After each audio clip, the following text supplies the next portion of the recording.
movies back. Hello everyone, welcome to a new episode of Movies Are Back, another podcast of two dudes talking about movies. Shut up. Rhys hates it. I'm your host Christopher John, and with me is my co-host Rhys. Just Rhys, thank you. You don't need to include my last name. Okay, you know what? I want to be, what's it called? Like when it's one name, mononymously known as Rhys. Mononymously, yeah. Like Zendaya. And Cher. Zendaya and Cher. Madonna. Jenny. Yeah. Anyway, Lisa.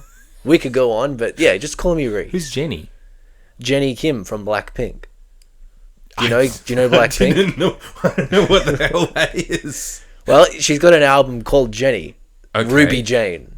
That's not her real last name, but it's not a bad album. Okay. It's Childish Gambino features on it. You know, there's got some good features, and it's a nice kind of R&B sort of album. Okay. All right. I didn't look up Soul City. It's not a bad track. I didn't expect you to pull any of that out of your I know, where did it come from? Jesus. Let's make this a K-pop podcast. Oh God, no! You know what? I tried when K-pop Demon Hunters came out, and I was like, I've never seen it actually. I hear it's amazing. I thought it was fine, but the music is so much part of that movie, and I just thought I just don't really like the music. You're too old. That one's for the kids. I don't know if it's even too old. I just don't think I've never had that kind of taste in music. Like that's not where my taste is. But I guess you can appreciate the hero's journey aspect of it, right? All of that. I haven't seen it though. The success of that movie is great. Good for everyone who loves that movie. You know, it went so far to win Oscars. Do you think if it was in the movie theaters, it would have made over $1 billion? No, really? I don't think so. Even with how popular it is, I think it would have done very well. But I don't think it would have made $1 billion. I think maybe... I think it would have done like The Showman. Wait, The Last Showman with The Greatest Showman. Yeah, I reckon it would have done like that. It could have, but sleeper hits you can never, ever guarantee. But this was a sleepy hit. No one thought it would be big. In the sense that, the same thing with, you know what? Here's a good example. Encanto, or whatever it was. Oh, yeah. That came out in theaters. I saw it in theaters. I don't think that was a hit, was it? No, it was. It kind of underperformed. Yeah. But it went on Disney Plus very quickly. And it just exploded into a phenomenon because of that. Because, you know, I think that families... It's interesting, families in box office, they're more inclined to, trust something when it's just right there in front of them, rather than going through that effort of taking the whole family out to go to the movies and spend all the money on all the concessions. Sure, you got to take that into the equation. Yeah. Sure. Which we kind of see a little bit more with some family movies that do well this year, but all the ones that are kind of underperforming. That leads into our episode this time. Huge episode. We got a big one on. We have, talking about the Odyssey is the big movie of the. I don't even want to say the week. Like it's going to be the big movie for the year. One of the rest of the year, I would imagine. Yeah. We've got news about DC box office. Unfortunately, we will start off the episode with a sadder note, as sometimes we have a tendency to do, but this one's pretty big. Sam Neill passed away. Yeah. At age 78. I had known, I think, we had heard about how he had been diagnosed with blood cancer since, I think, 2022. Yeah. That's when that came through. And then earlier this year, in April, he said that he was cancer-free. Yeah, I guess the treatments took its toll, though, and the pneumonia is what seemed to get him. Yes, passed away from pneumonia, which I think, you're absolutely right that, treatments for that just completely reduces your immune system. Yeah. And you see that a lot. People go through that whole process, become cancer-free, but then pass away from another illness because they're just weaker. They're just weaker people in general, which really sucks. And he had to be on that treatment for the rest of his life, I think. Yeah, he would have to have been. So, if he's now, out of pain, then that's nothing. Seemed like a really genuinely lovely man. Yeah, in general. I mean, I looked at the career that he's had. Yeah. Not only was he in some, massive projects, massive movies that everybody knows, but he was also a very prolific actor. I looked at his list. Just a note, I'm going to rattle them off. My Brilliant Career, 1979, The Omen 3, Possession, Evil Angels / A Cry in the Dark, the movie about the baby that gets eaten by the dog with Meryl Streep. He's in that. He's fantastic in that, but Meryl Streep is obviously the main part of that movie. That's actually a really good movie. For as much as people say, Dingo ate my baby. that movie is actually quite Well, good. it turned out the dingo did eat her baby, so Yeah, as it turned out, she wasn't actually- so worthy of mockery, was it? No, exactly. Dead Calm, The Hunt for Red October, Death in Brunswick, The Piano, Jurassic Park 3, Jurassic World Dominion, maybe not that one, but still. In the Mouth of Madness, John Carpenter's last good movie is absolutely In the Mouth of Madness, and he is so fun in that when he's just cackling at the movie screen. The sort of the final image of that movie is him laughing hysterically in a movie theater at this sort of insanity of the fact that he's now just gone completely insane and the world around him makes no sense. I'd say my favorite movie is outside of obviously Jurassic Park, like maybe Death in Brunswick. I've never seen it. It's a really great dark comedy, and he's very sympathetic but also kind of insane at the same time. Yeah. And brilliant Aussie movie. And I thought actually he was an Australian actor. No, but he's New Zealand. And he's proudly New Zealand as well. Yeah, true. I don't know why we claim him as kind because of he's worked a lot in Australian cinema. Like True. a lot of New Zealand actors, they do kind of go one to the other. I don't think it happens as much with New Zealand cinemas where we have Australian actors, but definitely New Zealand actors come here. Russell Crowe is originally from New Zealand, but we claim him as being Australian for the most part. Yeah. After that, you got Event Horizon. I think it was also a big Oh, one yeah. for a lot of people. Bicentennial Man was a favorite of mine. Oh, he was in that. Yeah, he was the I've dad. seen that. Yeah, I Yeah. saw that when I was a kid. I just remember Robin Williams as a robot. That's it. Yeah. But that was the good thing about him, about Sam Neill, is that he was in a lot of movies. But it's not to say that he didn't, take control or steal a scene, but he always just did a good job. He was Yeah. always just this really nice, warm presence for the most part. Even in some of the horror movies, you can always depend on him. When he shows up, you're like, oh, cool, Sam Neill. You just know that. There was an audition he did for Bond as well, I think you can watch. It's really good. Yeah. It's not bad at all. I've Yeah. seen worse. Yeah, for sure. Have you seen the Sam Worthington or Henry Cavill auditions for Bond? No, I imagine they're terrible. Sam Worthington's is... Yeah, Sam Worthington. I like Sam Worthington. He's fun. He should thank his lucky stars for fucking James Cameron. I know. Every day. He would have been a terrible Bond. But Sam Neill, he auditioned, I think... Was that License to Kill? Or no, Living Daylights? I think it was, era? yeah, It was sort around of there, late 80s, post-war, yeah. early 90s maybe. He would have actually, I think he would have done the sort of the coldness of the character, the sort of the heart of the character, without needing to be sort of classically handsome in that sort of way. I mean, he is... it's weird. Like, I feel like he was handsomer as an old man with the beard. Absolutely, for sure. He rocked the silver fox thing. But, obviously, I think people always expect Bond to be, of a certain type of handsome that is comparable to, say, a Pierce Brosnan or a Sean Connery in that sort of way. But, Sam Neill could have done a great job with that. He was also in The Dish. Hunt for the Wilder People, I think, is the one that... I looked at his career. He had a couple of years where he didn't do a lot, and then he suddenly had Hunt for the Wilder People come out. And I think that really did kind of give him a second bit life. More. Yeah, absolutely. Yeah. It's one of my favorites in general. It gave him a working relationship with Taika Waititi. He was in the Thor movies. Yeah, I he think. cameoed in the Thor movies. A big one for me, where I think that it's definitely one of his very best performances and best films he was ever in, was Warwick Thornton's Sweet Country. I haven't seen it. Fantastic. Really hard to watch. So if you're in the mood to watch Sam Neill movies, you have to be in a mood for that one. Especially because it's not a fun film, but he is fantastic in that. He does have a couple of posthumous roles that we will be coming up to. He has a role in the Australian movie The Fox, where it's a bunch of like rude animals. I think he voices a magpie. So that should be interesting. I've seen the trailer for that. He will be in the new Godzilla Kong movie. Yeah, I know. Which I didn't even know they were doing that. I mean, it's fun that one of these last roles will be in a big monster movie, because it's like, how do you pronounce these movies? Because they've got the little X. It's supposed to be like anime where you don't pronounce it, you just go Godzilla Kong. Oh, okay. So it's just kind of implied. Godzilla Kong, but it's not one word. No. But it can't be and. No, but it's like Godzilla Kong Supernova. How about Godzilla with Kong? Do they fight over who gets first billing?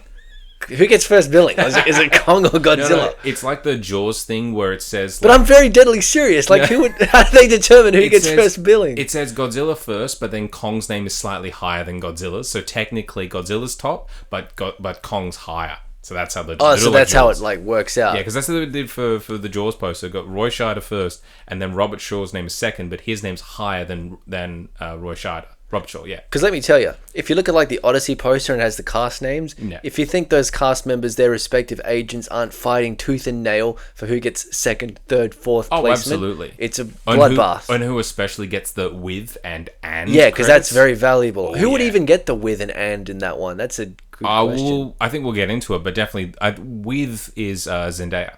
Because of the certain note, but also not in the movie enough to be like third build. Lupita Nyong'o, would she get the and, do you reckon? No. Or she'd just be in the car? Maybe. But she's on the poster. Yeah, she's on the least. poster. It's the same thing with Infinity War, where they had like this massive cast list. And they had obviously the sort of 1, 2, 3 first names were Robert Downey Jr., Chris Evans, Chris Hemsworth. Yeah. And I think Scarlett Johansson right after that. But then where's Chris Pratt fit in? But he got the with. Oh, credit. did he? Yeah. And Wow. then the and was Josh Brolin. That's beyond the point. I find I find it interesting. It's always interesting. Yeah. And especially when you see when it's first build, then whose name might be higher than the other. Well, this is actually jumping well ahead, but the Invite, the new Olivia Wilde film, that one credits. I think it does, where it goes Seth Rogen's name's first, then Olivia Wilde's name is second, but it's higher, and then Penelope Cruz is higher than that, and then Edward Norton's is higher than all of them, but he's fourth build. I see. So it's like, okay, how does that, like, what kind of... It's all negotiations. Yeah, it's a lot of money, and it's a lot of... It's a lot, yeah. And that's not... I reckon that's not negotiations that the actors themselves... No, it's their agents doing that. Absolutely. They don't worry about that. Yeah. I mean, I'm sure they don't want to be last, but No, it's like... yeah. They just tell their agents, hey, like, fight for me. It's the same with, who gets paid what. I don't think the actors are sitting there saying, I Well, it's want sort of 18 million. corresponding, isn't it? Yeah, it's in a all way. just through different money men. Do you know what I used to love? Sorry, last bit of this topic. I loved it when they go like, and actor as, quote, character. Yeah, that's always fun. Yeah. Especially It's when... old school. Sometimes it works, and sometimes you're like... I feel like that only happens now in Tarantino movies. This is like for the the most old part. credit style. I can't think of any weird examples, but that's a good thing to look into, of just like the weirdest examples where it does credit someone as this character of like... You're like, I don't know who that character is, and it's highlighted like it's important, but it's because the actor's important. Yeah, so. that's always a fun little thing. Sam Neill, rest in peace. Rest in peace. Moving into big news, I wanted to kind of do a little roundup. We're in July now, so we've definitely crossed that halfway point of the year. Box office wise, there's a lot of stuff. Michael has now crossed $1 billion. Yeah. It slowly got there, mostly because it came out in Japan much, much later than everybody else. But the Japanese loved it, and they just pumped that thing up to... I think I first saw it in Nigeria. It did, especially because his fan base in Africa is huge. Yeah, that's very loyal. Look, none of this is surprising to me. Like it's the Michael Jackson name. It has been consistently one of the most popular music entertainment brands since the 1980s. So of course, making a movie about him is going to make $1 billion or whatever. And the movie, regardless of what you can say about its quality and its sanitizing history and all that, it does give normie Michael Jackson fans what they want. Exactly. If you want to just go watch it to listen to the music that see you like. this. If you want to see like Michael Jackson in like concert, this is very close to that. Pretty much, yeah. And it's those scenes were very well done. Like, it makes sense. So obviously. it does make sense. Which now makes it the highest grossing biopic, which is just edged out Oppenheimer. Yeah, so I don't think Christopher Nolan cares at all. No, why would he care? For me, I'm just like, I really liked calling Oppenheimer the highest grossing biopic of all time. Can't do that anymore, so that sucks. But again, it doesn't take away from it. It's just like, okay, look, you're never gonna stay at the top forever. Whatever. I'd say that movie was helped by Barbie, but anyway. I think so, but also it had a really long theatrical window, which the Odyssey is looking to have as well. And that's what Nolan movies do. They stay in theaters. Yeah, that's the point of them. It's getting in my eyes. It's just like can't see. Squint. Maybe you want to cut that bit out. I will cut that. Unfortunately, Rhys can't see. We'll leave it in if you want to the cancel. sun. All right. We're up to Obsession. Yeah. It's now made $430 million. You know what's crazy? Nearly That's half a billion. $430 million of profit. Pretty much. That movie, I mean, it got promotion as much as any real movie does, but like... I don't feel like it did. I feel like even that was cheap, but like, it was word of mouth. The conventional wisdom states that, you know, for a movie's production budget, you have to double that to consider marketing, usually. So even on a production budget of $750,000, let's say the marketing... $2 million tops. I would say maybe closer to 5. So tops. In total, this movie still cost... well under, in total, $10 million. I think this is done far beyond anybody's wildest dreams. $500 million. It's really crazy how this movie has resonated. But also, it's good that it's good. It's good. It's a great movie. It's a great movie, and the actress is just very appealing. Yeah. Like, everybody wants to watch her. So. Oh, yeah. Oh, what was the thing? She's got interest for something. I can't remember what it is. There was like a conversation. People were like, oh, she might be interested. She might be going down this road. I can't remember what it was, but absolutely. Oh, she had conversations about X-Men or... X-Men, that's what it was, yes. Which I kind of hope that she doesn't go immediately into a superhero role. Not to say that's bad, but I'm like, we're not in 2014 Well, did you hear about like her fucking... sort of story. She's already been in a superhero. Exactly. She was in Superman and Lois. Exactly. So I don't think she needs that. No. But it's again. Like she didn't get paid much for Obsession. I think she has earned every right to be choosy because now people want her. It's not that she's sitting there scraping and clawing to find roles. People want her. So now she has the ability to do that, which is great, and I think that's good for her. Dealer's choice for her. But also along with box office. Moana, aka the one... Oh, that ain't shit. The one with Dwayne Johnson wearing a Kmart Maui costume, bombed with a $43 million US domestic opening weekend, which, for people who don't know, that is only $1 million more than the worst opening for a live-action Disney remake, whatever, which was Snow White last year. That Moana movie did not look appealing at all. No. And, like, The Rock...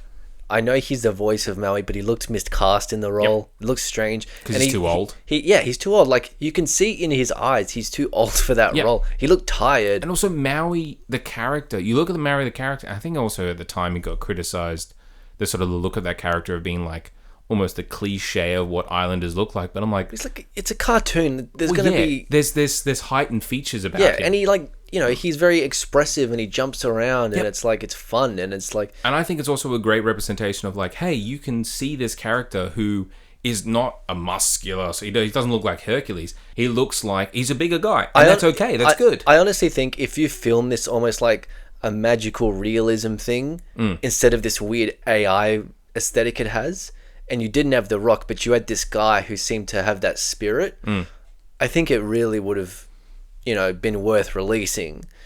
But as it is, I agree, yeah. It just looks like a much shitter version of a great animated movie that's not old. It's 10 years old. Yeah. That's not old. I think this also... And the second movie just came out. This also... It really is a crossroads now with this and Snow White, even though Lilo and Stitch made $1 billion last year. But that was different because Lilo and Stitch... That movie came out in like 2002. Yeah, and I think it also appeals in the same way that the other really successful remakes did, in that it appeals to the millennials. Yeah. The millennials, they're closer to my age, grew up watching beloved Lilo and movie. Stitch. Yeah, for sure. So now if they've got kids, which they probably do, they can take them to go see that and enjoy them and wherever. That's fine. But Snow White, nobody cared about because that movie came out in 1937. Yeah. And the new remake, had a lot of... It was just bad vibes issues around it. Exactly. Same with Moana. It's like nobody was crying for this. The only reason why this happened was because Dwayne Johnson wanted to have more relatability to families. But he has to realize he doesn't have that anymore. His star power is pretty much gone.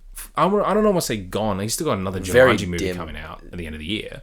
But... but it's like, how well is that going to do? You can't bank on him just being in a movie. Like, they could do that with, like, San Andreas and Rampage. But that was a while ago. Fast and Furious since movies. Black Adam, it's just been not good.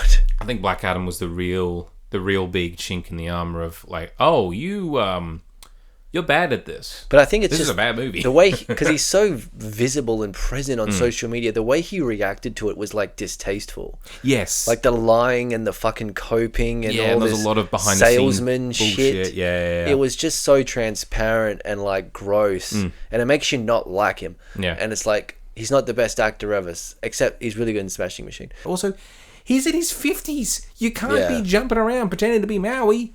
in a muscle suit, which looks terrible, and a wig, because don't wear a wig. Everyone knows you're bald. Yeah, I'm sorry. It doesn't look good. It just looks weird. No, yeah. It's not even a bad wig. It's just, it's too weird to see you in a wig. It doesn't work on him. Yeah. Look, I didn't see Moana. I'm not going to go watch it at all until I can watch it for free at home, because I just can't be bothered. I saw Snow White and Lilo and Stitch last year. That's crazy you watched Snow White. But I watched them for free because I had a film critic card. Oh, okay. So I could watch How them for was free. Snow White? Bad. Yeah. I love Rachel Zegler with all my heart, but it was a bad movie. Yeah. And I hated watching it because it just was a bad movie. And I kept thinking, girl, you should have run from this. You should have run fast and far. But I get why she was in it. She got probably a good payday. And now she's lighting up Broadway. You know, she's going to be bringing Evita to Broadway. Already did it for the West End. You know, she has just won a Laurence Olivier Award for Best Actress. That happened this year. Wow. So, yeah, she's fine. All right. Gal Gadot's career, can't really say the same, but I don't care. I don't give a shit. Yeah. Related to Dwayne Johnson, Black Adam, DC news. We have a fair bit of DC news. I kind of want to talk about like a lot of the fallout of Supergirl, because we did a massive episode last time all about Supergirl. There was a lot more information that came out. Not only is the movie going to look to lose around about $100 million or more for Warner Brothers, there was also that massive article about creative differences, the sort of the between Gillespie and Gunn. Yes, that Craig Gillespie had his cut of the movie that was apparently 11 minutes longer and featured more of the villain. Yeah. But I don't know if that means that it would have been a better film. It sounds like it would be worse. I bet. Kinda. I mean, I think the differences are negligible, and I think the article mentioned that. But it's like, if you're at the point where you have to do this bake-off for the movie's already fucked. And also they were testing the movie like a lot, trying to see if it worked. It never got a good... That's what I mean when I said in my review that conceptually and fundamentally and foundationally, it was just flawed from the get-go. Yeah, there doesn't seem to be this interest in... It's like they were trying to find the movie in the edit, but there's nothing to find. Yeah. You know? And so it's just like, how do we mitigate this? And that's what the movie felt like. They were trying to mitigate a really bad movie, which they somewhat successfully did, because I didn't hate it. No, I didn't hate it either. But we said that last time. Yeah, but at the same time, it's like there's nothing to sell the movie on, really. No, so and I think that's what it's reflected in the earnings. That's what I lack got, of earnings. That's what I got from the marketing. That was the big thing. Is like the marketing didn't even appeal to me, and I'm the biggest DC fan. That's what I mean. I know, at least you know, compared to the two of us, I think that you're definitely more comics fan. I've seen all the movies. And we could be interested, but we just didn't feel that. So. We're the audience for it, and we're like, exactly. Nah. So that's caused a lot of people to be more. I think there are a lot more eyes are now on DC Studios. What's their next move? What are they going to do, sort of to kind of mitigate this? What's the fallout? You know, how are they going to say, all right, look, we messed up here. How can we do better? Don't learn the wrong lessons. The only reason it came out, I think, is because that writer was going to do a different Supergirl movie with Sasha Calle. Yes, that's it. And I think it's just a matter of that was the closest thing they could do to release after Superman. So maybe they wanted to capitalize on Superman. Sense, I guess. It does make sense. Yeah. And it could have been good, but speaking of Superman, God. Jolo Maraduena. I'm sorry if we butchered it, but that's the best we're going to do for now. Xolo Maraduena, who played Jaime Reyes, aka Blue Beetle, in the Blue Beetle movie from 2023. Yeah. He's going to be in Man of Tomorrow. Yeah. Which is a bit surprising, because I don't think anyone was really thinking that's where James Gunn was going to go, to be like, hey, remember that guy in that movie that nobody watched that was okay, but he was pretty good in it? Yeah, he's going to be in the Superman movie. That's the... Like, I like that actor, and I liked him. I liked his character in Blue Beetle. The movie was like, it wasn't terrible. It was so average, though. It looks really bad, like visually. I think I scanned through that movie recently. I downloaded it and be like, hey, I just wanted to remember how it looked. Visually awful. It looks like a bad cartoon. The movie looks like it's filmed on like not good enough cameras. Yeah. That's my main issue with it, is that... I think it was meant to be like a HBO Max release. It looks like it was filmed on 1080p cameras instead of like 2K or 4K or whatever. It's weird. It's such a weird look. But I think that his character is enjoyable. He's very fun in the role. Why James Gunn is deciding to put him in Man of Tomorrow, it's odd. However, I've seen a lot of people thinking that, oh, well, now there's too many characters. This is going to be like a Justice League sub-rate movie. I thought this. A lot of people thought the same thing about Superman. I know they were saying that about. I trust him because they were saying that trust him about too. Superman, and like it was a Superman movie, like you know. So I have no problem with it, and like we'll see how it goes. But I'm just like, a part of me is just like, man, where's like Batman and Wonder Woman though? Like, you know, I'm okay to wait for that though, because it's been a minute. We don't even have any clue who's going to play Batman or Wonder Woman. yeah, that's true. And there was also, I think there was some rumors about the next Batman movie that maybe Andy Muschietti won't be doing it anymore. They've been saying that for everything, I think, ever since The Flash. Just had come fucking out. clear that up. Like, Yeah. I think that's the problem. It's just, and because tying into that a little bit, we get the Batman Part 2 Yes, release date. that was what I was going to next say. We got its first teaser with a little camera test similar to the one we got in 2020, which showed off the costume for the first time. Yeah. This kind of shows that it's apparently there's some slight alterations with the Batman. I didn't even notice. Apparently until the ears are longer. The ears are longer, which, hey, that's cool. That's you know. cool. And I like the vibe of it, but I wish it showed something kind of novel, because obviously the first time you see the costume, it's like what's the costume? It's This one, it's snowing. like it's the same thing. I think because it's snowing, that I guess does- the snow is there. Yeah, that does belie some element of like, okay, but also it's a camera test. It's not meant to be a trailer anyway. It's just like, hey, look, we've started shooting. I'm just saying, if you want to take the sting out of this fucking delay, show me a little bit more. Yeah, so Because I'm really pissed off about this delay. I'm not gonna lie, like I'm pissed off about it. Not necessarily the length, although that is an issue. 6 years seems a bit too long. Yes, they've now pushed the movie. It was supposed to be coming out October, And of it's not next going to year. be real time. I mean, as I understand it, this movie is set months after the first one. It's coming out February of 2028 now. Yeah, and it's just, man, I'm going to be in my mid-30s. Well, I like, again, I've never had that massive of an issue when it's a movie pushing its release date before it's even started filming. If a movie's completed, which actually that is related, there is an issue with the sort of like the reason why it got pushed, sort of related, is that it's gotten pushed to February of 2028. The thing that's taking its release spot of October of next year is J.J. Abrams' next movie, Right. which was supposed to come out in October of this year, No shit. and it's already been filmed. I've heard it's testing very badly. Where did you hear that? Because I haven't heard that. I've heard that. Okay. Places. I'm not saying I wouldn't be surprised, but see, something like that, the more alarm bells ring off in my head, because if you have a completed movie, or at least you've finished filming and now you're in the post-production phase, but you've now pushed the release date a year in advance, you're giving me New Mutants and Chaos Walking vibes, where they just kept dragging those Kicking the movies can out. down the Oh, road. yeah. And then by the time they come out, people are like, oh, that's a thing? Okay, yeah, sure. And the actor in the movie is visibly younger than they are now, kind of thing, because Yes. they've delayed it for years. Yeah, that's gonna be interesting. But I think for the Batman Part 2, they've only just started filming it. Yeah, they started like a month ago. I mean, there's also there's rumors that suggest that possibly they will be doing maybe more than just Part 2. They might even be possibly doing a back-to-back type filming for. No, they would have announced that. They would have announced Part 2 this year, Part 3, the year after. Well, I wouldn't be surprised if they're doing stuff to kind of get ahead of that, to kind of prep themselves for what they want to be Part 3. Because they know... They have to. If they're doing a third, they can't. That's We what I can't mean. wait Like- like 7 more years. Exactly. And I think that's... Yeah, they know that, like, okay, look, Rob's great. We love Rob. But if we do this again, man's going to be like 45 by the time we make the last movie. I mean, I'm already pissed off about this, like, space of time between Across the Spider-Verse and Beyond the Spider-Verse. That's okay for me because that's animated. Doesn't really matter. But much. that movie's like a Part 1, and it's like Part 2 comes out 4 years later. Well, but again, like, I don't have a massive problem because I'm not seeing the time difference. When you can see the time difference, No, and it makes less sense. yeah, that's one thing. Yeah, I'm just pissed off for me. Like, I don't want...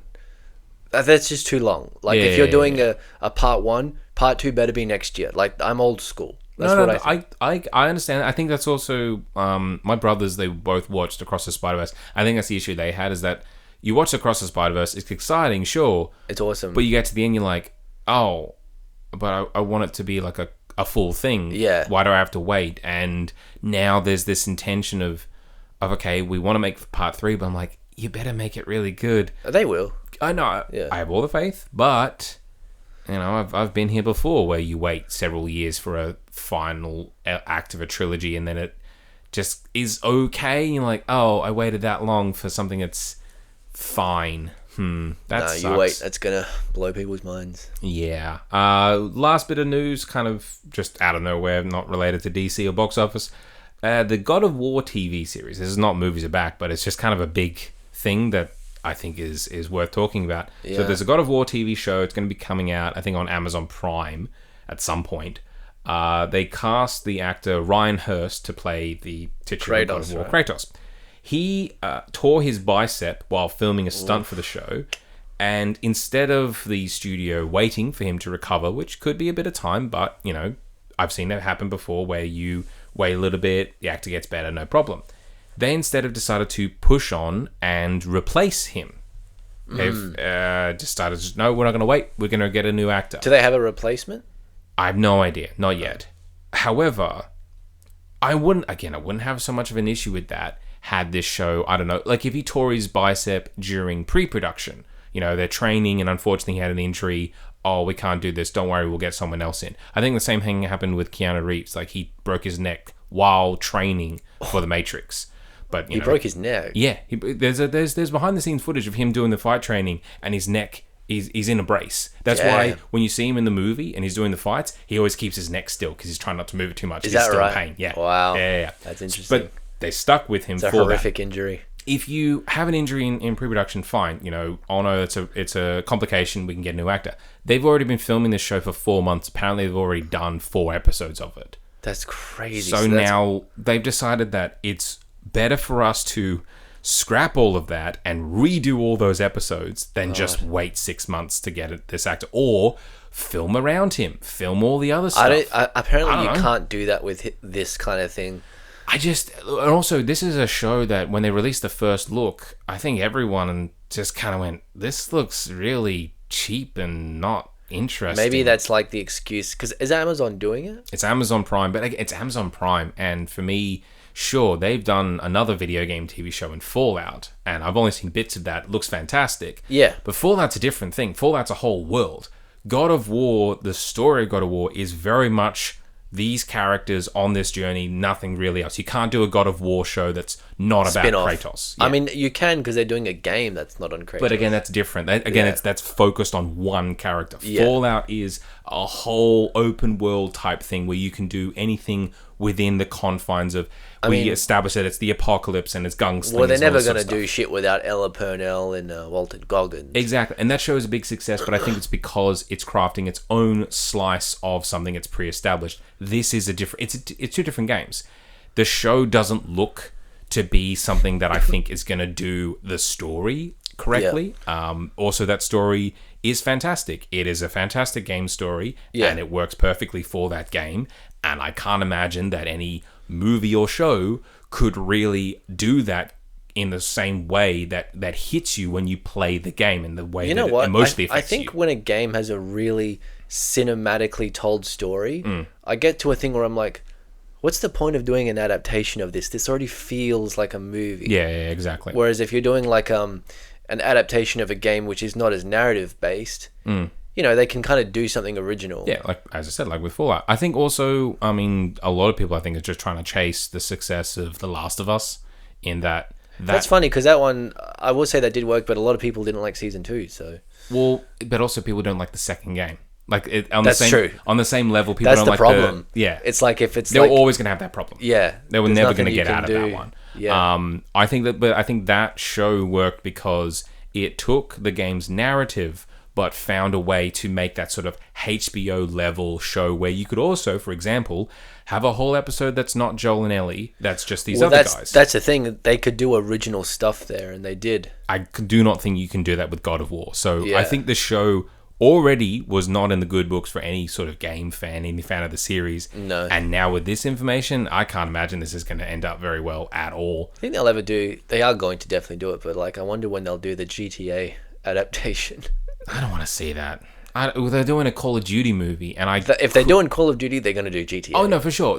Apparently, that's now the new superhero movies. If you put a video game in, if it's a video game script, studios are going to buy it up immediately because they want video games and they want internet IP. There's so many new movies and shows being made from like internet stuff, internet horror bits and pieces off the success of Backrooms. Here's what they got to do. They got to go GTA movies, right? Like a trilogy based off different games, and then they got to do a GTA Avengers where it's all of the protagonists are in one massive GTA adventure together. They got to do it. I don't like it, but that's exactly what they're going to do. Yeah. But that's like a snake eating its own tail thing, because GTA is based off movies. Like, I know. It's the same problem that Uncharted had, where Uncharted, the movie, came out because it's adapting the games, but the games are inspired by the Indiana Jones movies. So when the movie of Uncharted comes out... It's like a cheapy Indiana Jones you're just movie. like, this doesn't work anymore. It's the same problem that John Carter, not video game related, but John Carter came out. People were just like, isn't this just a sub-rate Star Wars? It's like, well, kind of, because Star Wars was inspired by the original book, Princess of Mars. Yeah. But now you've done the adaptation of the original thing after the super influential thing came out afterwards. It's just, you're doomed. You're completely doomed to do this. And I think this is a number one problem that a lot of video games have. Well, they just want the brand recognized. Yeah, that's absolutely it. Yeah. Call of Duty is going to have the same problem, because Call of Duty has always been inspired by whatever popular war thing or spy thriller or whatever. Like Modern Warfare is heavily inspired by Michael Bay and Ridley Scott movies and all that sort of stuff. Yeah. So them doing a movie of Modern Warfare, because they've established that it's going to be unless you get Michael Bay or Ridley Scott to do it, then it's going to be Taylor Sheridan. Fuck. The guy who wrote Hell, High Water and Sicario. Yeah, those are good movies, but he's also mostly just done dad shows. He's doing bad TV. Yellowstone and he's doing whatever. Conservative slop. Exactly. So he's doing Call of Duty.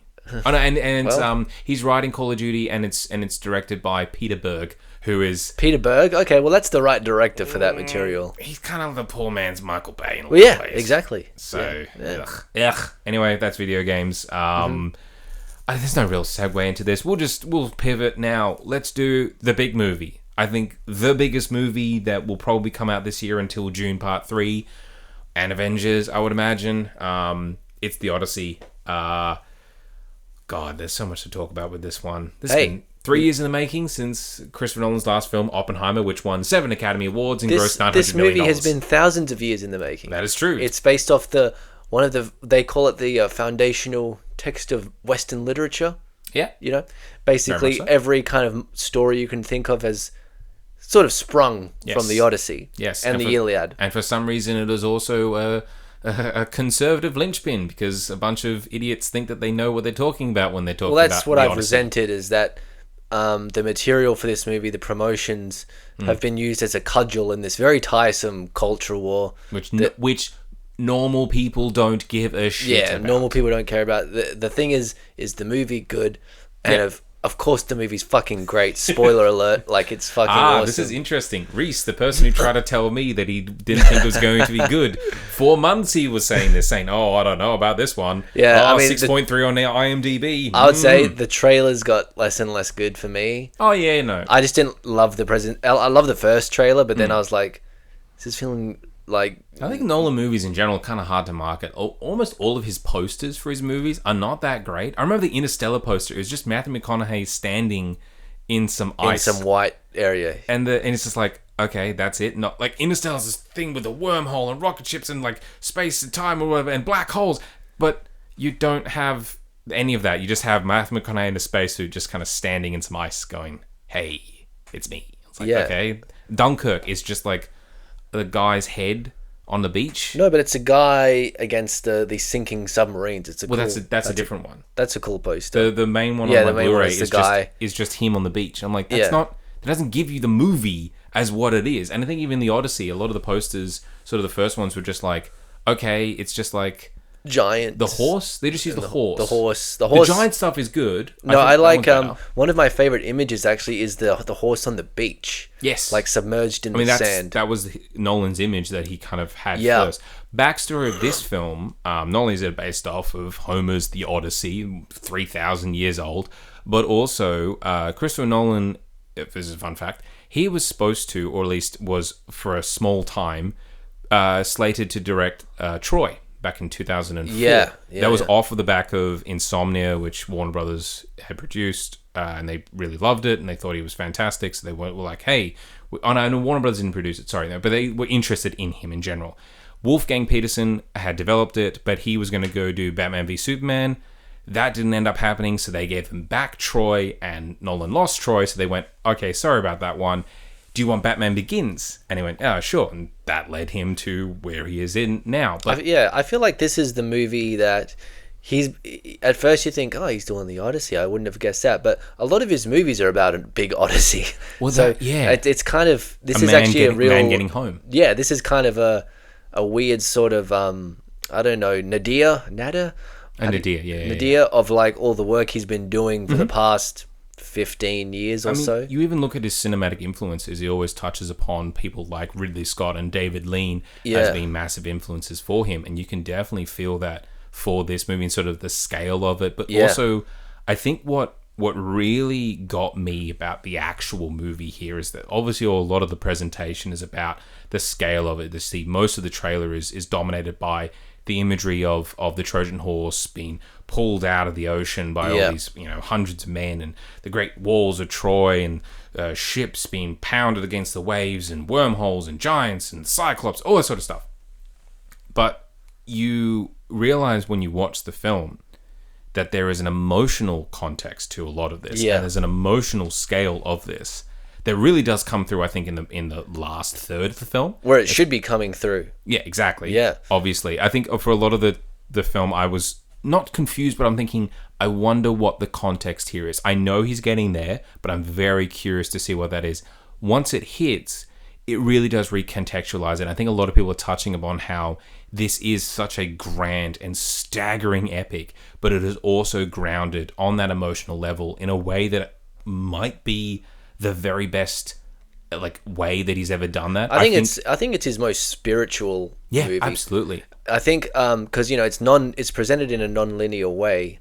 Obviously, Yeah, which 'cause- the text is that Nolan's been always such a non-linear filmmaker. I mean, look at Memento. My God, trying to keep track of that movie, you need a notepad and pen. But he also pointed out how the original text of the Odyssey is presented in flashbacks upon flashbacks, and you have the main linear narrative is the Penelope and Telemachus story, played by Anne Hathaway and Tom Holland in the film, and then every time that they interact with someone, Telemachus interacts with someone, they tell him, oh, this is what your dad did. Well, that's what I loved about the movie itself, is that a lot of the movie is people telling stories to each other. Yes. And that's how the information is presented. And it sounds simple, but it's like, it's not exposition. It's like the way it's acted and, the way sort of bits of information are delivered. It is like you're wrapped up in this story someone is telling you. Yeah. And I think it's a brilliant way to depict what's going on. Yeah, I don't think it's also lost on myself, and I think a lot of the audience, that, as you mentioned, that it does feel like, people telling a story. I think that's also, this became such a hot topic for some stupid ass reason, because I just think a bunch of people are racist. That people point out, oh, well, Helena Troy is played by Lupita Nyong'o. There's Elliot Page is in the movie. Also, one of the very first faces, not really to spoil anything, that you see is Travis Scott playing the bard of the film, who's telling the story of Odysseus's song being sung at a banquet. Most of the movie is littered with brown and black faces. Also, Odysseus's crew. Two of the most notable guys in his crew, played by actors Himesh Patel and Will Young Lee, two Asian actors. Yeah. I don't think it's lost on me that Nolan intentionally did that. That you could have gone down the quote-unquote historically accurate route, but first off, that's boring. I don't care about seeing historical accuracy for a myth, for a story about a man who blinds a cyclops and fights cannibal giants, and then has a bunch of blokes get killed by a rock monster.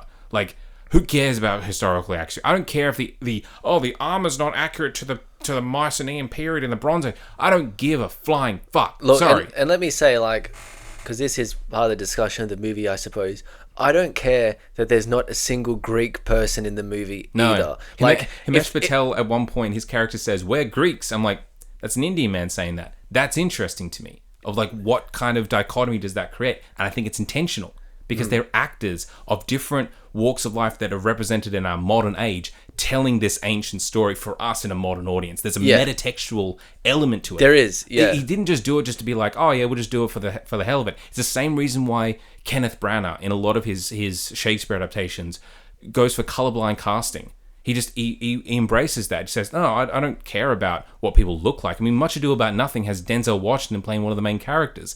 Back in Shakespeare's time, it wouldn't even be thought of. They don't even have women in Shakespeare's time playing in these roles. Exactly. So we don't need to be going into like adhering to some fake not practical historical accuracy kind of thing. Exactly. I mean, as long as it hews close enough to what you imagine ancient times are, and you've got talented actors and the story is well told, that's really all that matters. The movie feels immersive beyond whatever the actors look like. There's so much more that gets you into this world, whether it be the way that it's shot, the sound design, the score, all these, and the emotional themes that are delivered by these characters. The one of the things that I was thinking about this when I was driving to get you, and one of the things that has stuck in my brain, again, no real spoilers for anything for people who really don't want to go in, who want to go in with knowing nothing, but Lupita Nyong'o plays a twin role as Helen of Troy and her twin sister Clytemnestra. Yeah. That role, both of those, the way that those characters kind of have an importance to the story or their place within the story has been stuck in my brain. Yeah. Particularly because the characters look like Lupita Nyong'o. They are black-skinned African women, or at least, African heritage women. I mean, Lupita Nyong'o is Mexican and Kenyan. And it's not lost on me that there is such a very dark element that informs both characters in a lot of way. There's a lot of regret and crushing amounts of grief and violence that is perpetrated towards them. And again, Nolan is too smart of a filmmaker to cast Lupita Nyong'o just on a whim. He cast her not only because she's one of the most beautiful actresses, and if you don't think that, then you're blind. She is incredibly beautiful, gorgeous even. So yes, I would launch 1,000 ships and go to war for her. I'm proud to say that. I doubt that. Why do you doubt? You don't have the wherewithal. You don't know that. You don't even have one ship. You don't even have a dinghy. My dad's in the Navy. I think I could learn. Yeah, ask your dad.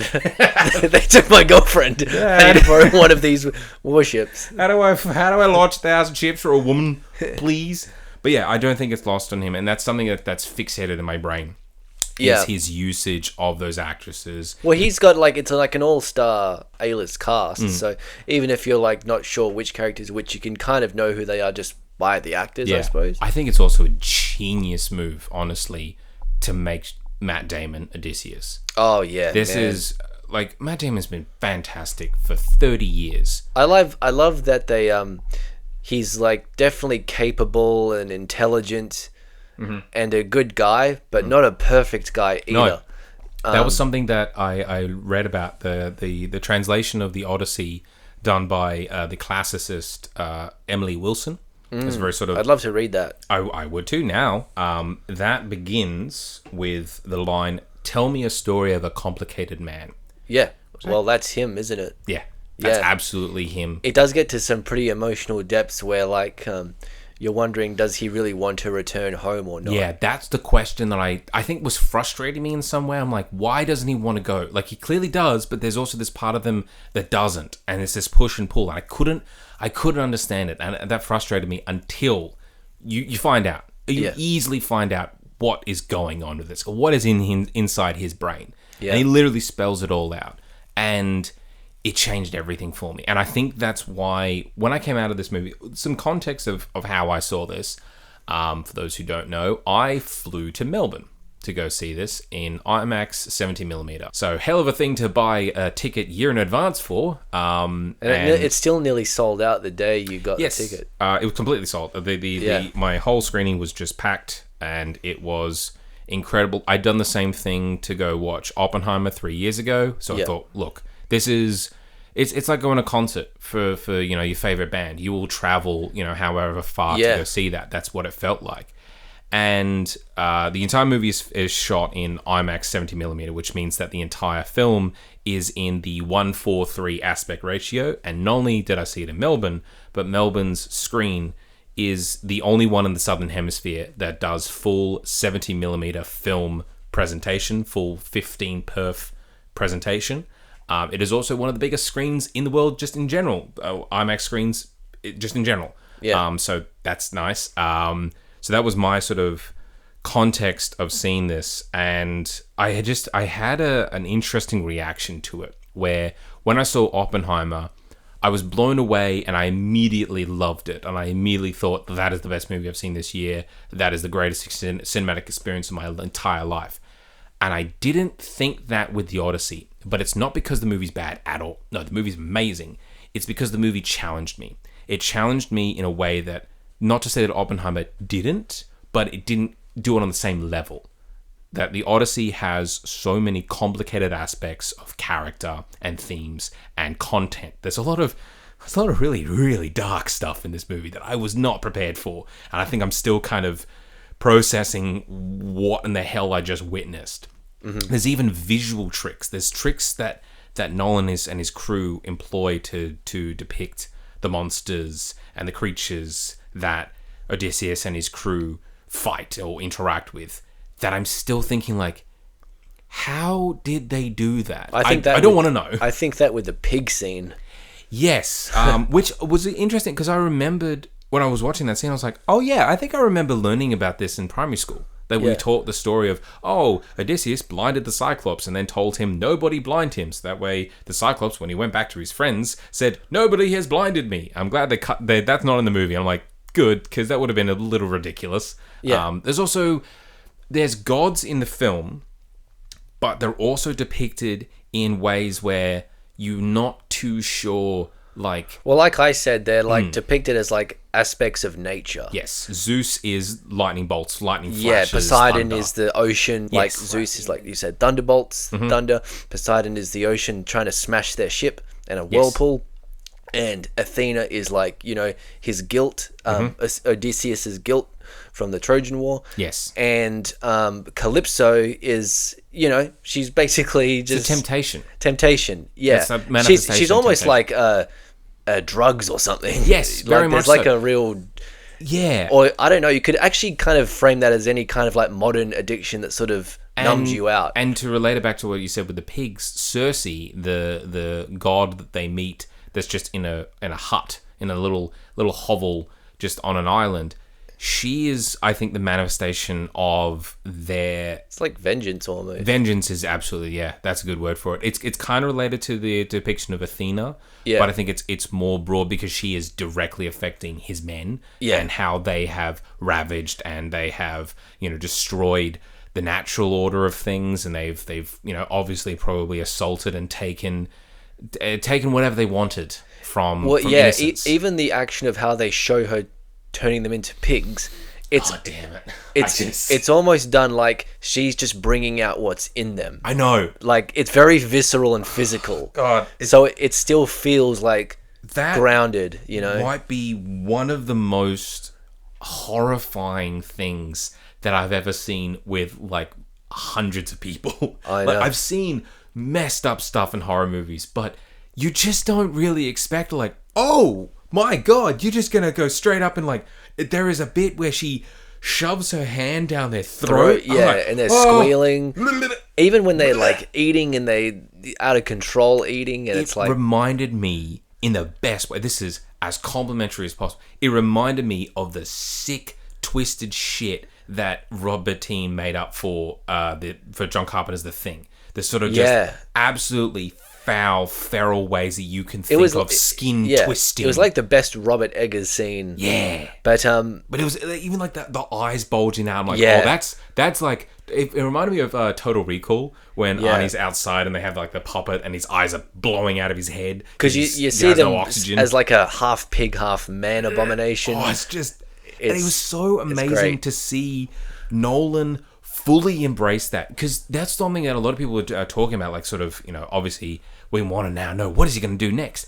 He's going to do a horror movie, and he's been teasing this for years. Inception was going to be a horror movie. There's horror elements, I think, to Insomnia for sure. I think there's a lot of scary elements to a lot of his films. Even Oppenheimer has some like generally sort of like terrifying moments, even like on an emotional level. Yeah. And now with that pig scene, I'm like, oh no, he's going to do a horror movie. He wants to do his Shining, like do full out psychological batshit horror. I really want to see that, and I think that he is I mean, this movie's going to make a shitload of money, and it's critically acclaimed across the board. I can imagine that it's going to play really well into the award season.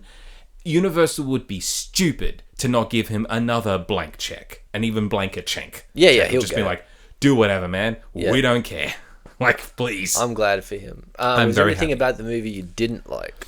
There's one shot of the monster. They have the scene where it's Scylla and Charybdis. Charybdis is the whirlpool. Scylla is the rock monster or something. Oh yeah, that depiction of Scylla, it's great. But is that when that big tentacle thing is grabbing them out of the ship?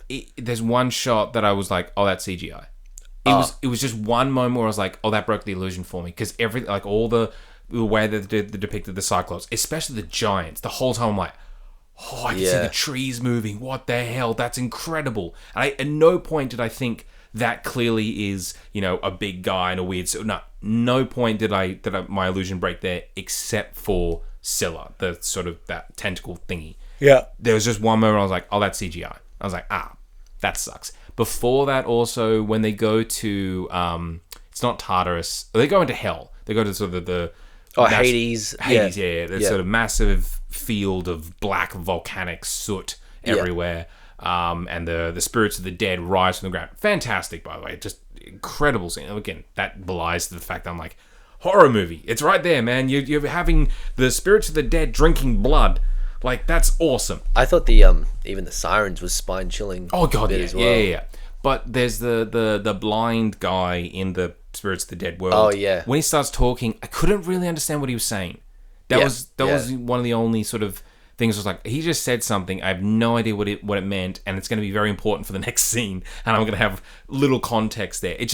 I think my main problem is that I just need to see this again, because there's so much that is rattling around in my brain, and I can't make sense of it until I've seen it again, because I absorbed so much so quickly, and I was so excited that I need to have that second watch to really interpret that completely. Hi there, Christopher here. Editor's note, I have seen the Odyssey again. I managed to go see it while editing this podcast. I went to go see it at the crack of dawn.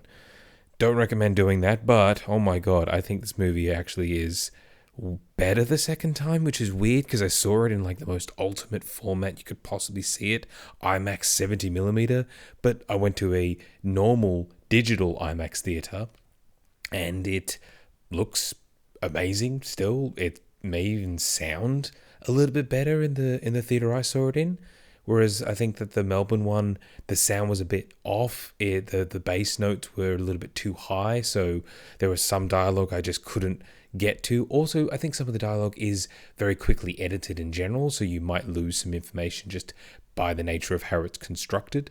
But I focused on a lot more of the little minute details about this film and about how the plot comes together, and I would say that my initial reaction was more because the film had left me with incredibly strong feelings that I couldn't quite interpret just yet. It was like a mirage. It was like an illusion. It was like a magic trick. It was an incredible experience that I think I just somehow didn't have the tools to correctly interpret.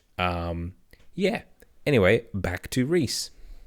I would just say, for some reason, the very end did confuse me a little bit, because I was like, is it like a fantasy that they're leaving together I and thought he's that king? As well, yeah. Or is he actually dying, or it actually happens? And I think it's something to do with the way it's editing or crescendoing. Mm-hmm. Like, I wasn't sure if that's actually what's happening or if that's what they were, a fantasy they're clinging to. Mm-hmm. And I don't know if that ambiguity was intentional or not. I think it's absolutely. I mean, this is Nolan we're talking about. Look at the ending of Inception. Look at but the story is the story, so it's like, does True. it end at, But there is also there's times where you kind of see not so much a fantasy, but there is this sort of this element of what you're seeing might be a flashback, but it might also be much more subjective than you might be anticipating. And no one always. So plays with did this. Odysseus die at the end, or it could be said that he did. It could be said that he didn't. And I think that the ambiguity is very interesting. That he decided to still go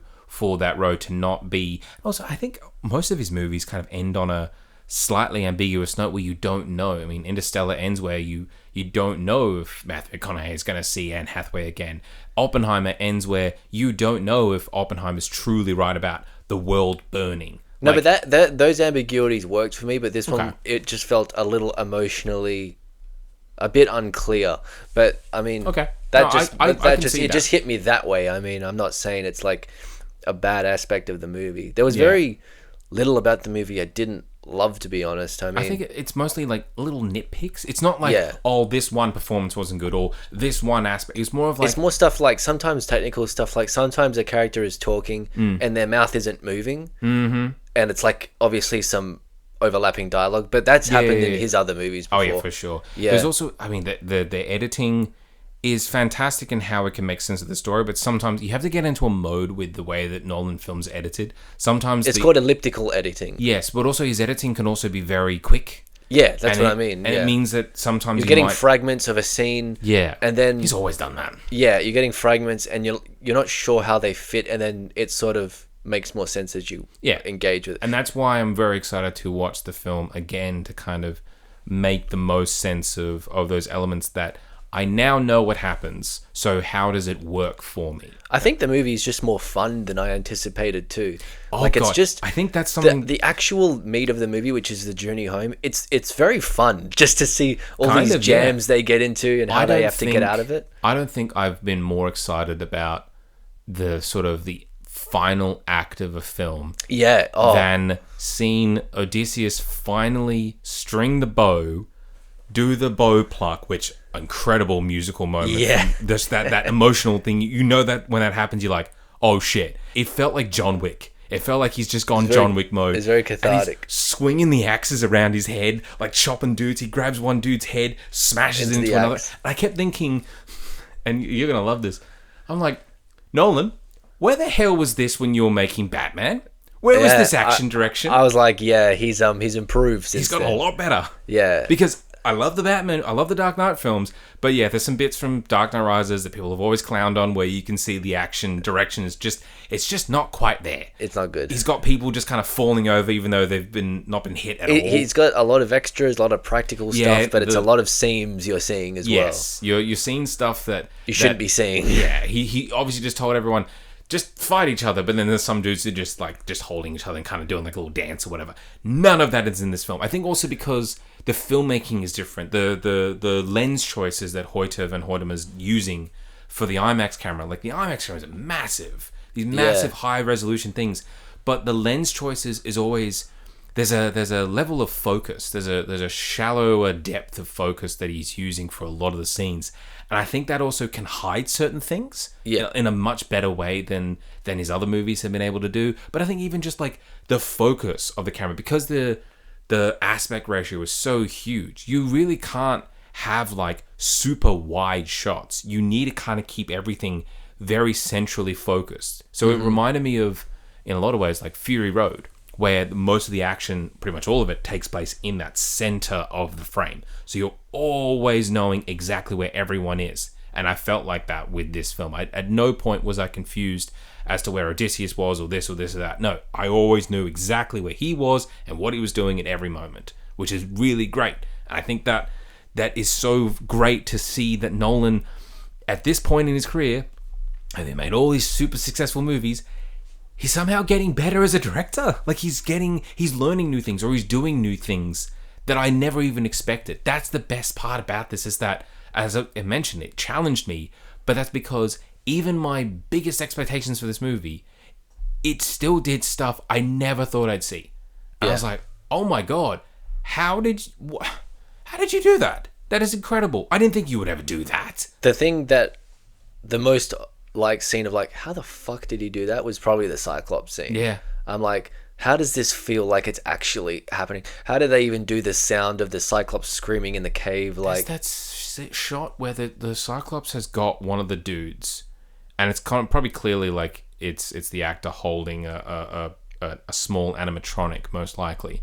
But then it also pulls back. The shot gets wider, and then I think it's Odysseus' head comes more into the right hand of the frame to kind of give you that scale. And I'm thinking, that's some like forced perspective stuff. They probably just used like a helmet, something like that. I'm like, that's just so cool. It's Jason the Argonauts when the Cyclops is running after them and they're finally on the ship and the Cyclops dumps himself into the water.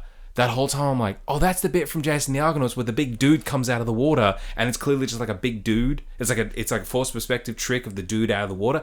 That's Jason. Or even when the dead rise from the ground, I'm like, that's the skeletons at the end of Jason the Argonauts. They rise out of the ground to fight Jason and his mates. Yeah. It's the same sort of thing. That real sense of like, I'm not too sure what's real and what's not. And I fucking love that. Well, it's part of the immersion of the movie. There's more to understand with this one. And I think, again, I'm going to keep talking about it. Just there is an emotional level to this film that I did not expect. When he finally sees his dog, this dog that's been waiting for him for 20 years, and he has this little tail wag. I'm like, oh no, I think it's too sad. Yeah, the thing that's powerful just about this story, which I guess is the case for a lot of mythological stories, is that morality and virtues and values are actual forces in the story. Yeah. Like that dog is alive because it loves Odysseus. Well, that was... And, you know, the world is falling apart because he did this terrible thing with the Trojan horse, which is like a canny plot in like a war, but it's like he turned a gift into like this horrible thing. We broke Zeus's law, which is... Zeus's law, real thing. That was a real thing that dominated a lot of Greek literature. That was a real thing, but that's a real thing now. Yeah, like it's basically just the golden rule. Yeah, exactly. Like, so that's why the movie story resonates, because there's meaning to it and it applies to like regular life. Exactly. But it's told in this, you know, larger than life kind of way. Yeah. And like I said with Calypso, like alluding, that could be some kind of analogy for like addiction or numbing yourself against the world kind of thing. Well, the fact that also he spends 7 years with her and doesn't realize it, I think that is also that temptation of well, if you don't want to return home, don't worry, there's something better for you. Like, I can help you here. Like that sort of, you don't have to think about your problems. You can forget about all of that.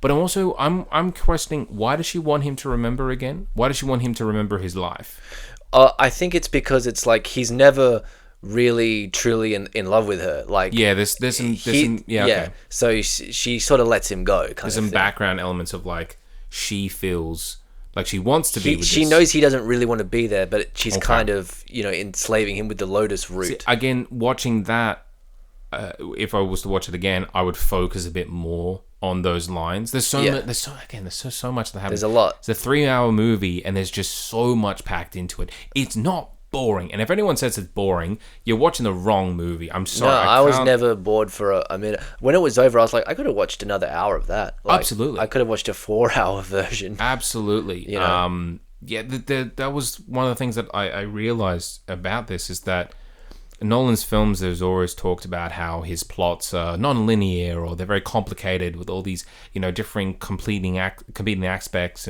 and you know, you're not too sure the ambiguity of certain things. And you know, I mentioned it before, Tenet can get to a point where it's like, it's so twisted that it kind of feels contorted. It's like convoluted. That one's convoluted. It's convoluted, and you just don't think about it too much because your brain will hurt.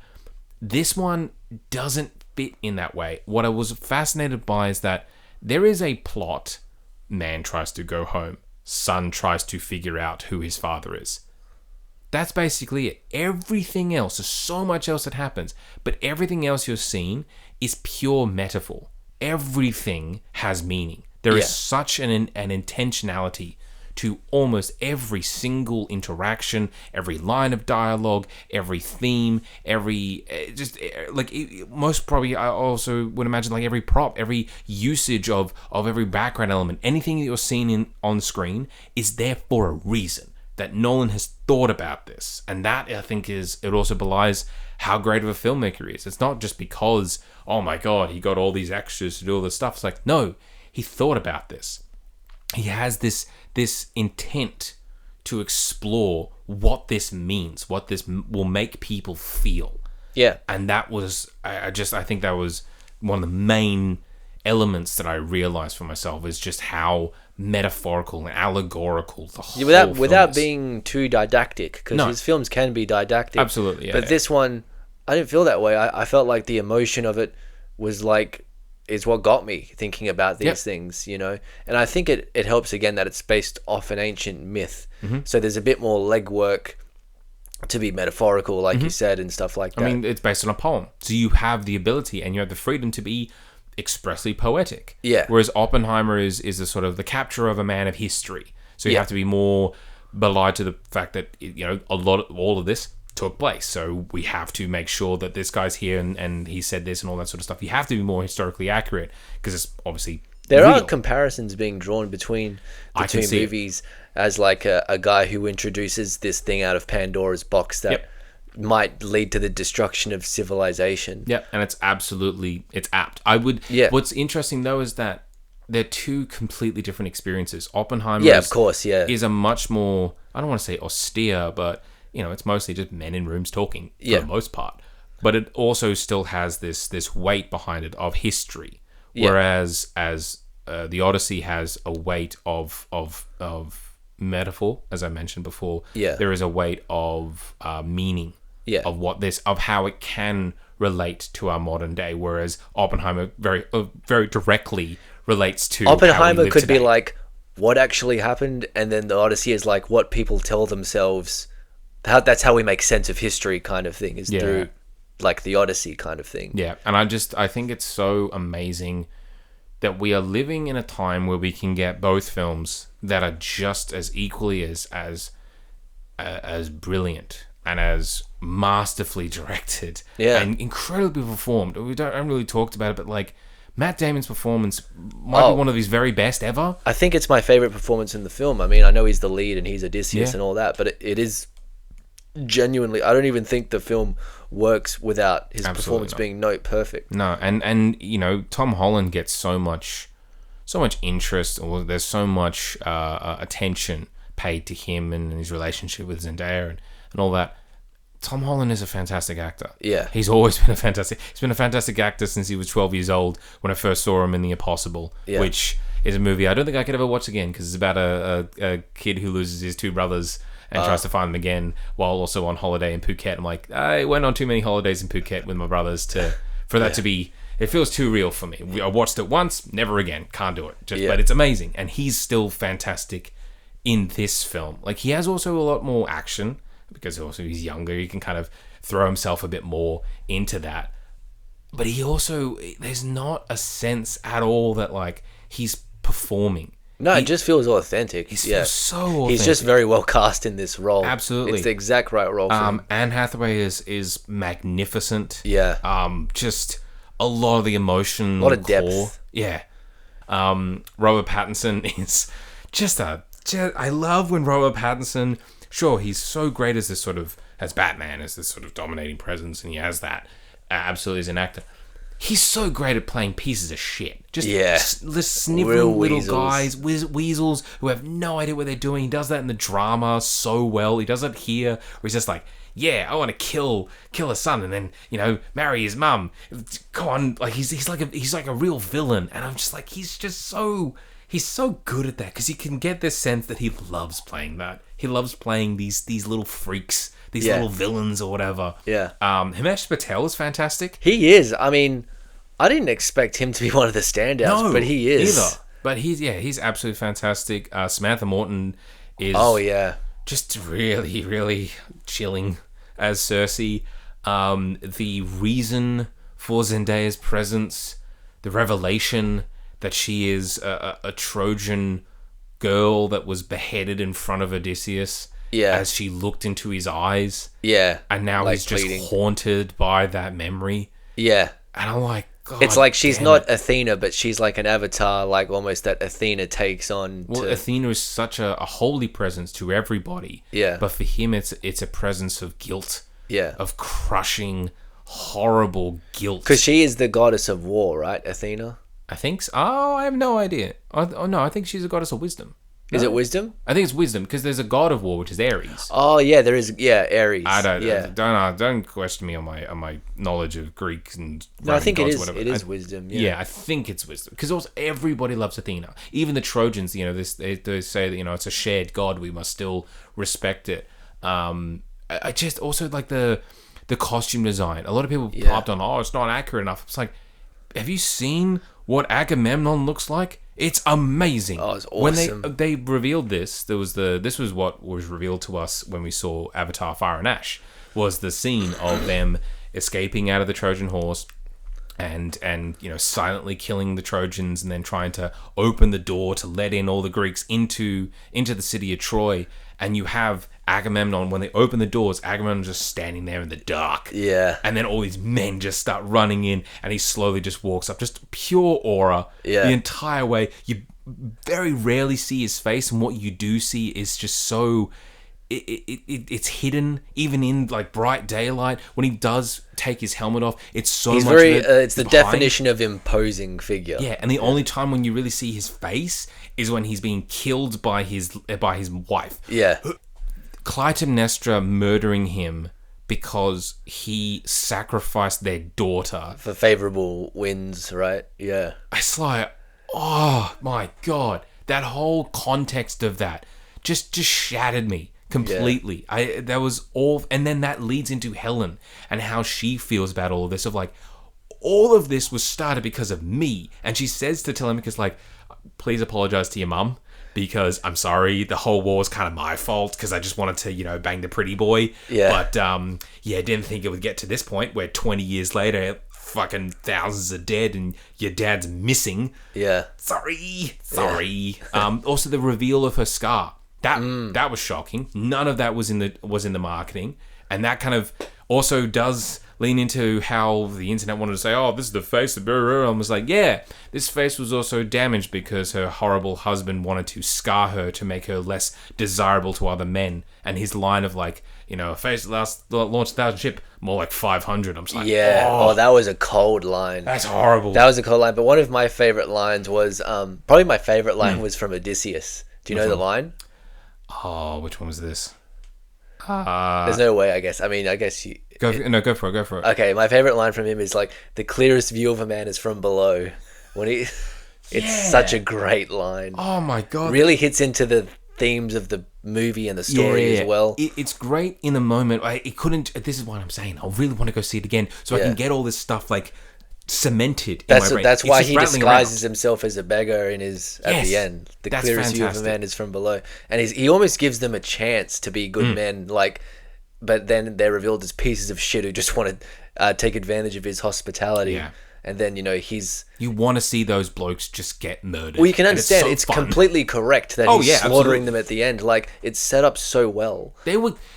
Bunch of them were kicking a dog for no reason, just because they could kick it. I'm like, nah, that guy dies. Sorry, that guy dies. He dies first. Yeah. Now. But by the movie's own morality, it totally makes sense why the siege of Troy was a sickening act. Yeah, exactly. But his vengeance here is completely right. John Leguizamo is incredible. Oh, yeah. I've never seen him in, a dramatic I don't think either. role, but, man, he's the definition of, a faithful, loyal man, you know. And great. Loyal to a fault. People are like, what are you doing this for? Just he just has this diehard faith in Odysseus, in his return, in what he means. Because he's kind of a father figure to Odysseus, right? Very much, yeah. Even though I think they're probably closer to the same age. I think. He just looks a lot older. He looks a lot older, yeah. Which also just fantastic makeup. Yeah. For across the board. Totally. There was one thing, I love Oppenheimer. It's one of my favorite movies, maybe of all time. The makeup is... The old age makeup at the end is really bad. Yeah. It's not that it's bad, it's just I can tell that they're wearing old age makeup. Because old age makeup always looks wrong because they add too much to the cheeks, whereas most elderly people are much more gaunt around the cheekbones just because of age. But that's something that makeup always kind of messes up with, and that because they're adding shit to the, exactly, it's hard. God, what else could we talk about? The score's fantastic. Yeah, the cinematography is amazing. Just in general, this is just all stuff that I don't want to say that I'm not surprised by, but I'm not. I'm just like, no, I know the score's gonna be great. I know the cinematography is gonna be fantastic. I know the editing's gonna be great because it's been great for almost in Nolan's entire career. I think this my is what favorite you can guarantee. My favorite shot was all the quick shot of the dead at the beach, in the fog. Yeah. It's a very quick shot, but it might be. It was like a painting. It was so beautiful. Mm-hmm. Yeah, probably my favorite shot in the movie. Yeah. My favorite. I think my favorite line that's really just kind of stuck with me the most is how Odysseus just describes the siege of Troy as the monologue. I watched 10 years of rage pour into that city. It's just like, oh man, that's so good. Yeah. There's the feeling of that, the thought of that, the dark, horrible thought of what that would look like. Just and what the that dark, meant. horrible thought of being in that fucking horse. Like, they're all pissing and shitting on each other.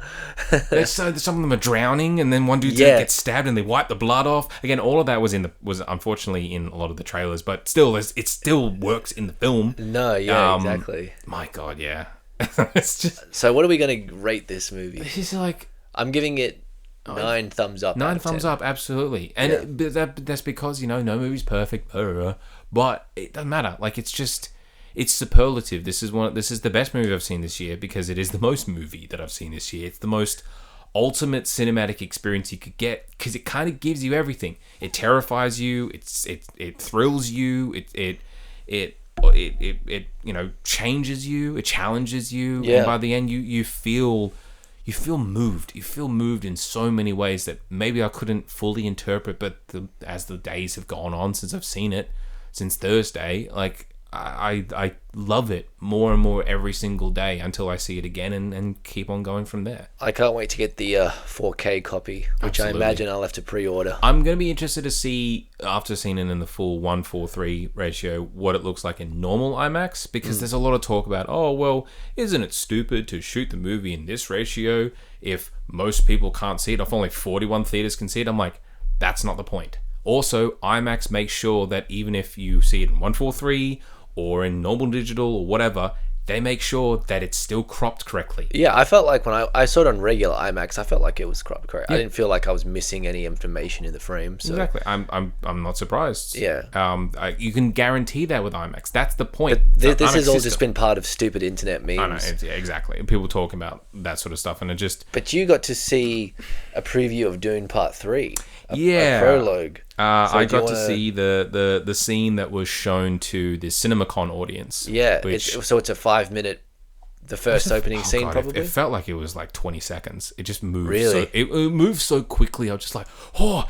And I did see someone on some social thing just said, Odyssey was great, but I swear to God, I kept thinking about that Dune Part 3 prologue for the whole 3 hours. I went, yeah, I did This too. was like Avatar when they showed the Odyssey fucking the whole scene. time I'm watching Avatar, and you're I'm like, just like, I just want to watch this. Yeah. Can we not watch Avatar 3? I want to watch... Because the whole time I'm watching Avatar, I'm just like, I saw the Cyclops. I've seen the Cyclops. But that Odyssey scene. Yeah, I know, exactly. And So the Dune 3 scene. Incredible. There's no way this movie's going to be bad. So it's it's I guess it's the Fremen invading a planet. The Fremen are invading a planet and it's raining as well. Okay. And some of them are just like, oh, what's this? Wait, it comes from the sky? Yeah. And Stilgar's just like, it comes from the sky. Like, he knows that. And then suddenly they just get decimated by a laser gun.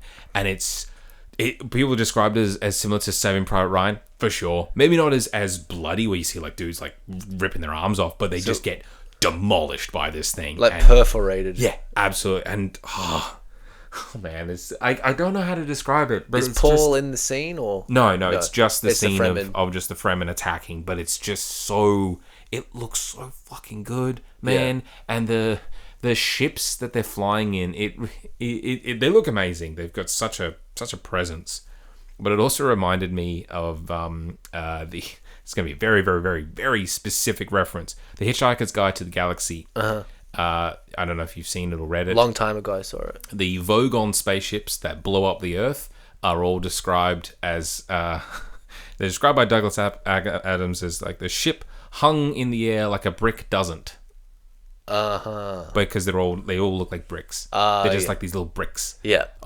That's what their spaceships are, and that's what it looked like to me. Just like these little bricks, just kind of. But I like that because they don't need to have like, it very different from the ornithopters where they have like these great big wings or whatever. These are just solid troop transports. Nothing about it. Just utilitarian. Yeah, very much so. This was also after they played the full trailer for the movie as well.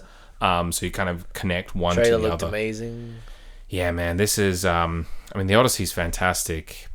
And then you've got Dune Part 3. I'm like, I'm eating good, man. We're all eating Avengers good. Doomsday. Yep. That's the one that's going to win. That's going to be the best movie of the year. Yeah, man. I'm so excited to watch a cast that's mostly people into their 40s. This is 50s. just more bullshit. Who cares? Two people. Do you think Chris Evans looks like some 45-year-old guy? No, he just looks like a bricklayer with his random t-shirt and cargo pants. I think he looks awesome. I love his film. I don't like it at all. I love it. Just like, couldn't you give him a shirt? You could have put a star on the shirt. He's not Captain America. It's Steve Rogers. Who is he? He's Steve Rogers. Oh, great. Awesome. I get to watch not Captain America. I just get to watch No, Steve. Sam Wilson is Captain America. I know that, but I also don't care because his movie wasn't good. This movie is going to be something else. Look, man. You're going to be creaming your jeans over the trailer. We'll watch it midnight screening, and I'll just be like, I'll be excited, but also you look just already pre-exhausted. I mean, it's going to be fucking because awesome. I don't know. There's just this feeling of like, do we have to?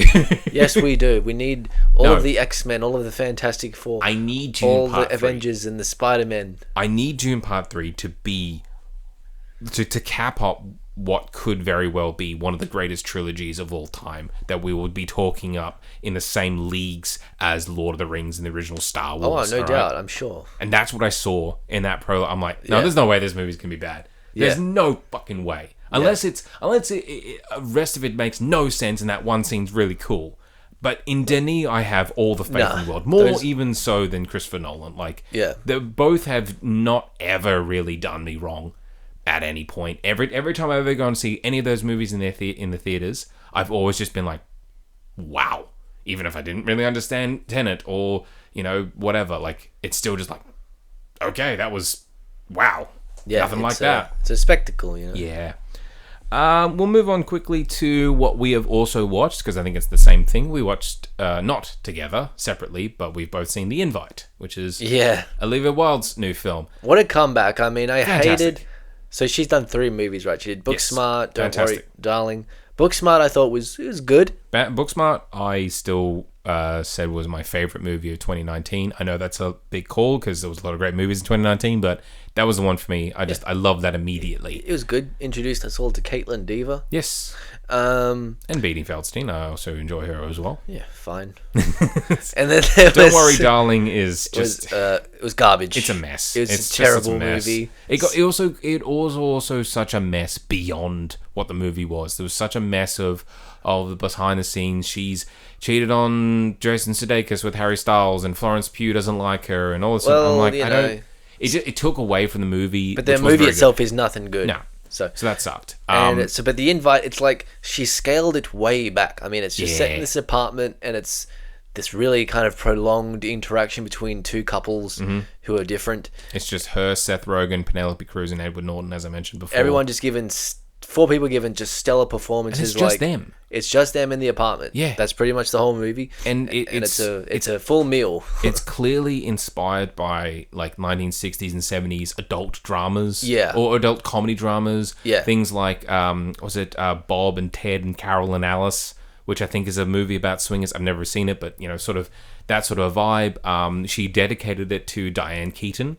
So you can definitely feel, even though controversial figure, a Woody Allen inspiration of like, you're just going to be sitting with these characters who are very strange and they have something, big that they kind of reveal to each other of like, oh, okay, it's a taboo subject. She's getting into that, but it's also really funny. It's funny. I mean, when Seth Rogen breaks his back at the end, or it's the funniest thing I've seen. I was in tears watching it. My favorite was the one that got my audience, because I saw this when I was in Melbourne. I just went randomly on a Tuesday night, packed audience, full of people, fantastic way to see this movie.